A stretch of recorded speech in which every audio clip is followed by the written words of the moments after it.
Good morning 12th class. बेटा हम लोग नया चैप्टर स्टार्ट कर चुके थे कल की क्लास में। चैप्टर नंबर 8 स्पेशल चाइल्ड या विशिष्ट बच्चे। विशिष्ट बच्चे वो बच्चे होते हैं जो किसी भी कारण से अपनी एज के जो बच्चे हैं उनसे अलग दिखाई दें। ऐसे बच्चे जो होते हैं बच्चों, ये जो विभिन्नता है जो उनमें अलग दिखने का जो गुण है वो शारीरिक हो सकता है, मानसिक हो सकता है, बौद्धिक हो सकता है, या उनकी लैंग्वेज में प्रॉब्लम हो सकती है, या उनका सोशल स्टेटस मतलब कि वो सामाजिक रूप से कुछ अलग हो सकते हैं ताकि वो दूसरे बच्चों से अलग दिखाई देते हैं।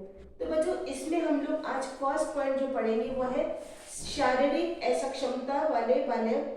बच्चों ये बालक जो होते हैं इनमें शरीर के अंदर उन बच्चों के अंदर प्रॉब्लम आ जाती है, जैसे कि या तो बाय बर्थ होती है प्रॉब्लम, या फिर बर्थ के बाद में उनको किसी भी तरह की कोई दुर्घटना हो जाए, कोई एक्सीडेंट हो जाए या कभी चोट लग जाए, तो इस कारण से बच्चे जो होते हैं वो असक्षम हो जाते हैं, वो दूसरे पे डिपेंडेंट हो जाते हैं। उनकी जो शारीरिक कमी है वो उनमें हीनता का भाव लाते, मतलब उनमें वो बच्चे सब जगह एडजस्ट नहीं हो पाते, और समायोजन में जब कठिनाई होती है तो वो मेंटली भी परेशान रहते हैं कि हाँ मैं और बच्चों के जैसा क्यों नहीं हूँ, मेरे साथ ये प्रॉब्लम क्यों है। तो बच्चों इसमें फर्स्ट टाइप जो पढ़ेंगे हम लोग वो है अंधे और कमजोर नजर वाले बालक। अंधे और कमजोर मतलब ब्लाइंड बच्चे होते हैं और इनकी जो आई साइट होती है थोड़ी वीक होती है। तो ये बालक अंधे होते हैं जिन बालकों को बिल्कुल भी नहीं दिखाई देता, ठीक है।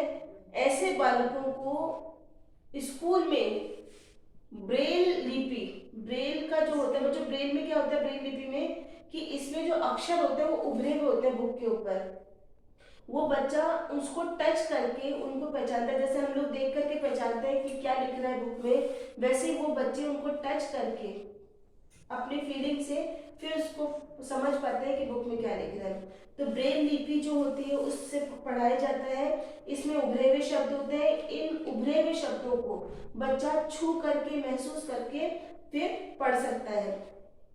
इस तरह के जो बच्चे होते हैं जो ब्लाइंड होते हैं उनको हमें इस समाज में जिंदा रहने के लिए बच्चों कमाना जरूरी होता है। तो अगर हम उन्हें हाथ का जो हैंडीक्राफ्ट मतलब कि हस्तकला या फिर गाने की जो कला है वो अगर उनकी शिक्षा दें, और इन बालकों को बच्चों हॉस्पिटल आना जाना, पोस्ट ऑफिस में कैसे काम किया जाता है, या फिर सड़क पर चलना, बस में चढ़ना उतरना के अनुभव को हमको सिखाना चाहिए ताकि वो अपने डेली लाइफ में इन प्रॉब्लम को नहीं फेस कर सके।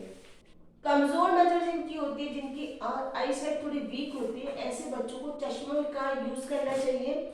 चश्मे से हम उनको आराम से कुछ हद तक हम उनकी हेल्प कर सकते हैं। दूसरा, इन बच्चों को हमारे को ब्लैक बोर्ड के पास में बिठाना चाहिए ताकि उनको ब्लैक बोर्ड पे आसानी से दिखे, और जो इनकी बुक है वो सामान्य से थोड़ी बड़े अक्षर वाली बुक उनको देना चाहिए। और सबसे बड़ी बात है कि मतलब टाइम टू टाइम हमारे को इन्हें डॉक्टर से दिखा देना चाहिए ताकि इनकी आंखों का इलाज हम लोग करवा सकें।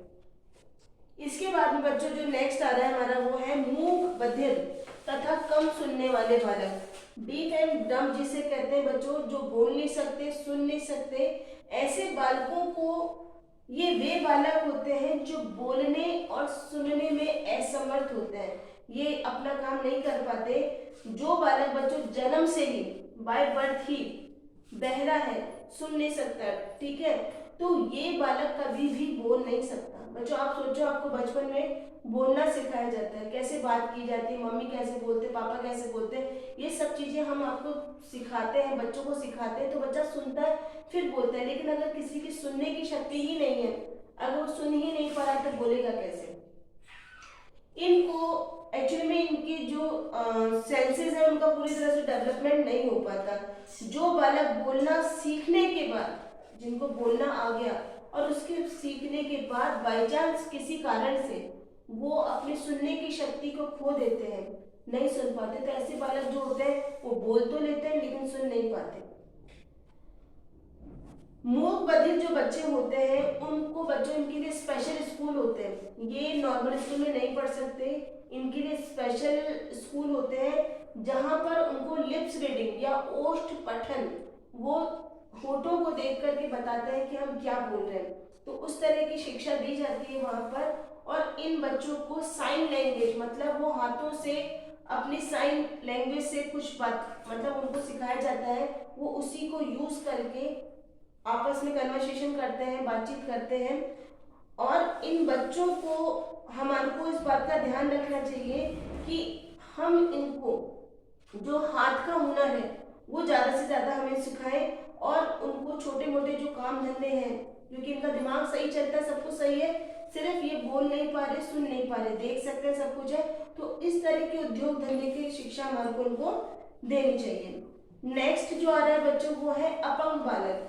बच्चों अपंग जो बालक होते हैं एक्चुअली में इन बच्चों के जो मांसपेशियां मसल्स हैं और जो बोन है वो पूरी तरह से डेवलप नहीं हो पाती हैं, ये बच्चे चलने फिरने का कार्य नहीं कर पाते, इनको किसी के हेल्प से ही खड़े हो पाते हैं, बैठ पाते हैं, तो ये अपना काम नहीं कहलाते और इनको हम अपंग कहते हैं।